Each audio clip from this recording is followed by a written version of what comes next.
लेकिन वो अचरज में ये दुनिया ऐसी कैसी है। मैं भी तो उसी उम्र की, मुझे एक गिलास पानी तक आज तक पूछा नहीं गया। तुम कैसी हो, क्या चाहती हो, क्या खाना है, क्या पसंद है, कुछ नहीं पूछा जाता है। बस मुझसे एक्सपेक्ट किया जाता है। और वही मेरे सामने जो ननंद है, उसको ये बार बार बोला जाता है ये सब कुछ तुम्हारा, ये सब कुछ तुम्हारा है, तुम इस घर की लक्ष्मी हो। ये कैसा दोगलापन। उन माता पिताओं को हमें कैसी बहू मिली है, कैसा बेटा मिला है, ये समझ ही नहीं आता है। घर टूटने की मेन वजह शुरू हो जाती है। लड़का धीरे धीरे अपने पिता का कारोबार संभाल लेता है। 60-65 में एक पिता रिटायर्ड जो होने वाला है वो भी होने वाला होता है, लेकिन लड़के का साथ मिल गया तो वो उस कारोबार को और बढ़ाने लगते हैं।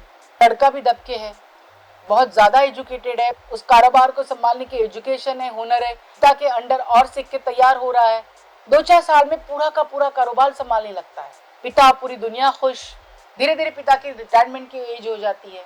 फिर भी पिता कारोबार संभालने के लिए और अपने हाथ में सब कुछ रखने के लिए उस कारोबार में आगे चलते जाता है। सब कुछ पिता के अंडर है। बेटा भी खुश है, दुनिया भी खुश है, लेकिन बहू को समझ में आ रहा है कारोबार तो एक है, हाथ में सब कुछ पिता के है, तुम संभाल रहे हो। ये घर को संभालने के लिए थोड़ा बहुत खर्चा दिया जाता है, जितना जरूरी है उतना। और बेटी को बार बार बोला जाता है बेटा बेटी सेम, हमारे लिए बेटा बेटी सेम, हमारा सब कुछ दोनों का है। बहू समझने लगती है कारोबार तो एक है, बिजनेस तो एक है, मेहनत तो दोनों भी कर रहे हैं, तो बेटा बेटी सेम है, बेटी का सब कुछ है, कुछ तो गड़बड़ है। बेटा बेटी सेम, कारोबार सेम, एक्चुअल काम तो उसका पति देख रहा है। नहीं, एक ही घर का है, सब कुछ एक ही घर में, एक ही बेटा है, घर की तो प्रॉपर्टी है, घर का तो पैसा है, जो कमा रहा है, बिजनेस को इतने से इतना बना चुका है। बेटी बस एंजॉय कर रही है। उसकी शादी होती है, उसी लाड़ प्यार का नतीजा है शादी गलत जगह पे करती है। मानती नहीं है लेकिन फिर भी जबरदस्ती शादी करती। माँ बाप प्यार में अंधे, करना पड़ता है क्योंकि चॉइस ही नहीं किसी के पास। फिर जैसी गृहस्थी, जैसे संस्कार उसको मिले उसी तरह की गृहस्थी चलती है। बहुत सारी प्रॉब्लम्स और माँ बाप का सहारा, जिसकी वजह से लड़की अपने ससुराल में सेटल नहीं हो पाती है और लड़की बार बार पापा मम्मा होती रहती है। माँ बाप उसे सहारा देते रहते हैं और यहाँ पे बहू, बहू के ऊपर सिर्फ जिम्मेदारियां जिम्मेदारियां जिम्मेदारियां। और ये देखते रहते हैं। दुनिया कंपेयर करने लगी है कि आपकी बेटी कैसी और बहू कैसी। दुनिया एक कहने लगी है कि ऐसी बहू सबको मिलनी चाहिए, ऐसा बेटा सबको मिलना चाहिए। तब शुरुआत होती है जलन की, प्रॉब्लम्स की। पिता को अपने बेटे से जलन शुरू हो जाती है। वो कारोबार को अपने हाथ में और टाइट पकड़ लेता है कि अपने हाथ से बेटा ना निकल जाए। बहू बहुत इंटेलिजेंट है, वो अपने बेटे को अपने से दूर ना ले जाए। इतने साल हो गए फिर भी ना समझ पाए। इंटेलिजेंट होने का मतलब ये नहीं वो सब कुछ देखते हुए फिर भी अपने काम में कहीं चुकती नहीं, इतनी दिल खोल के काम कर रही है, सबके लिए कर रही है। बेवकूफ नहीं है, फिर भी सब कुछ समझ के भी उसे चुप बैठना पड़ रहा है क्योंकि पति कुछ समझना ही नहीं चाहता है। पति इस समझ में है कि हमारे घर का है, पिता माँ का, हमारा है सब कुछ। तो क्या हुआ, पिता के हाथ में सब कुछ है। आज अगर वो अपनी डिग्री के साथ बाहर कमाने भी लगता तो इससे 10 गुना कमा सकता, इतनी कैपेसिटी उस लड़के में है। फिर भी पिता का कारोबार संभाल रहा है, पिता को खुशी दे रहा है, माँ को खुशी दे रहा है, गृहस्थी को खुशियां दे रहा है, लेकिन समझने के लिए कोई तैयार नहीं है। बेटी अपनी गलतियां कर चुकी है, अब उसका घर संवारना है। हमारा कारोबार, हमारा बिजनेस इतना बड़ा होता गया, बेटी का घर बार इतना छोटा, फिर उसको अपने हिसाब से ऊपर लाना है, उसको अपने बराबरी में लेना है। फिर पिता का, माँ का काम शुरू हो जाता है। बेटी की गलतियों के ऊपर पर्दा डालने के लिए इस घर से पैसा उस घर में चला जाता है। बेटी को सेटल करने के लिए देते जाते देते जाते देते जाते बेटी भी मांगती रहती है, खुशी खुशी लेती जाती है। दामाद और बेटी कितने अच्छे, क्योंकि उनको सिर्फ मिल रहा है प्यार, पैसा, सब कुछ। बहू को सब दिख रहा है, वो कुछ कर नहीं पा रही है। जिम्मेदारियां बढ़ती जा रही है, बढ़ती जा रही है, काम करती जा रही है और पैसा घर से जा रहा है, वो देख रही है। ये हमारा अपना पैसा है, अपनी मेहनत का। इसे हमने घर खरीदा, जो भी खरीदा उस लड़की को दिया जाता है, उस लड़की के लिए खरीदा जाता है। जो भी प्रॉपर्टी, जो भी पैसा यहाँ खरीदा उस लड़की के लिए खरीदा जाता है। और बार बार ये कहा जाता है हमारे लिए लड़का लड़की एक है। बहू ये समझ चुकी है ये घर की प्रॉपर्टी है, जो बार बार बोल रहे हैं ये हमारे लिए लड़का लड़की सेम है, ये नहीं है। इनके लिए लड़का सिर्फ इस्तेमाल की चीज है, बहू सिर्फ काम के लिए है। बेटी की गलतियों पे पर्दा डालने के लिए वो यहाँ का सब कुछ वहां दे रहे हैं। देर सवेर ना हो इसके लिए बहू कहती जाती है, लेकिन बेटा सुनने के आदी नहीं है। वो बेटा अपने माँ बाप के प्यार में श्रावण बाल बन के इतना घुस चुका है कि वो सुनने को तैयार ही नहीं है। जो होना है वो हो जाता है, सब कुछ चला गया। बेटी बस अपने तेवर में यहाँ पे अपने मैके में नाचती कुछती आती है। माँ बाप के सिवा उसके लिए कोई भी नहीं है, भाभी बस सेवा के लिए है और अपने पास उतना आता जाए इसलिए आग लगाती रहती है, आग लगाती रहती है, आग लगाती रहती है। पति पत्नी अपने आप में झुलस रहे, समझ रहे सब कुछ, उनमें झगड़े हो रहे हैं, लेकिन कभी कुछ कोई नहीं कर सकता है, सब कुछ जा चुका है।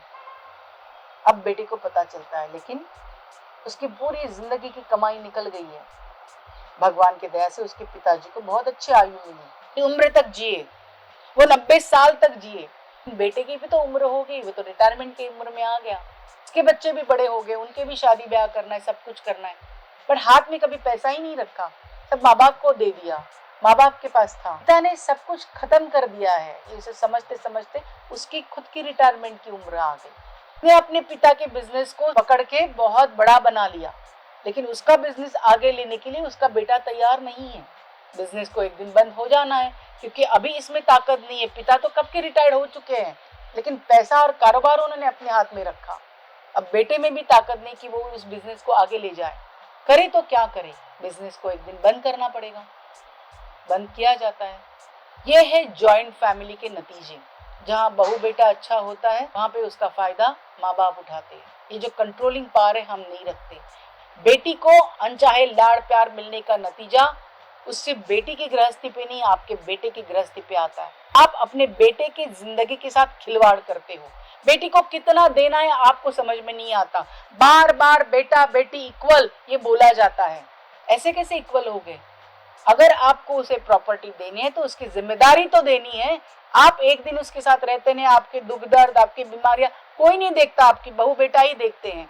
पूरे खर्चे वही उठाते हैं, पूरा घर कारोबार वही करते हैं, फिर भी उनके हाथ में पैसा नहीं, फिर भी उनका सब कुछ वहां से निकल गया। आज आपके पास उस कारोबार के बावजूद, करोड़ों रुपए कमाने के बावजूद, आपके पास जो इसका 10 गुना ज्यादा आपके बेटी के पास है, क्योंकि इसी घर से वहां पे पहुंच गया। और बेटी उस तेवर में रहती है, बहू दब के रह जाती है, बेटा दब के रह जाता है। और इसीलिए वो बच्चा आगे इस बिजनेस को ले जाना नहीं चाहता है। उसने अपने आंखों से सब कुछ देखा है। आज यहाँ पे कंट्रोलिंग पावर की जरूरत है, ये समझने की जरूरत है।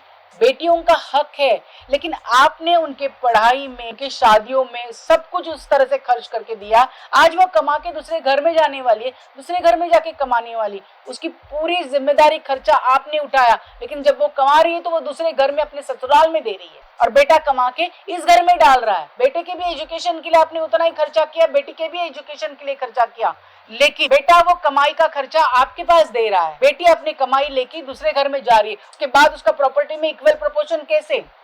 और अगर वो आपकी कमाई हो तो जरूर दो। आपकी कमाई आपकी रिटायरमेंट तक की है, लड़के की कमाई है, आप उसका शेयर अपनी बेटी को कैसे दे सकते हो? और पूरी जिम्मेदारियां बहू बेटे पर, लड़की पे नहीं। और इतना प्यार है तो उसको प्रॉपर्टी दिए, उसके भी घर में जाके देखो, उसके साथ में रहो, फिर आपको पता चलेगा कि आपकी प्यारी बेटी आपका संभाल कर पाती है कि नहीं। फोन पे प्यार जता के प्यार नहीं होता है। प्यार होता है, लेकिन उसके साथ जिम्मेदारी आने की जरूरत है। वो जिम्मेदारी क्या आपने उसको दी है? क्या जिम्मेदारी से वो अपने ससुराल में रह रही है? वो अपने ससुराल में भी नहीं रहती है, मैके में भी नहीं रहती, वो सिर्फ लेना जान चुकी है और लेती रहती है, देना कुछ भी नहीं है। यानी आपने अपनी बेटी के साथ प्यार नहीं किया है, उसको कर्जे के दलदल में फेंक दिया है। आप तो चले जाओगे, लेकिन वो बेटी जो सिर्फ लेना जानती है, आज न कल उसे सब सूद समझ देना पड़ेगा। उस कर्जे के, उस तकलीफ के आप भागीदार हो। माँ बाप ने उसको वैसा बनाया है। जो बेटा आपके लिए सब कुछ करके दे रहा है, उसको आप पहचान ही नहीं पाए। अब उसकी रिटायरमेंट की एज होगी, उसकी तबीयत खराब है, उसके साथ प्रॉब्लम्स होगी, उसको आगे की गृहस्थी चलानी है, लेकिन आपने कुछ पैसा रखा ही नहीं। उसने जितना कमाया आप सब गंवा चुके हो। अब वो बेटा करे तो क्या करे? रिटायर्ड हो चुका है, थक चुका है,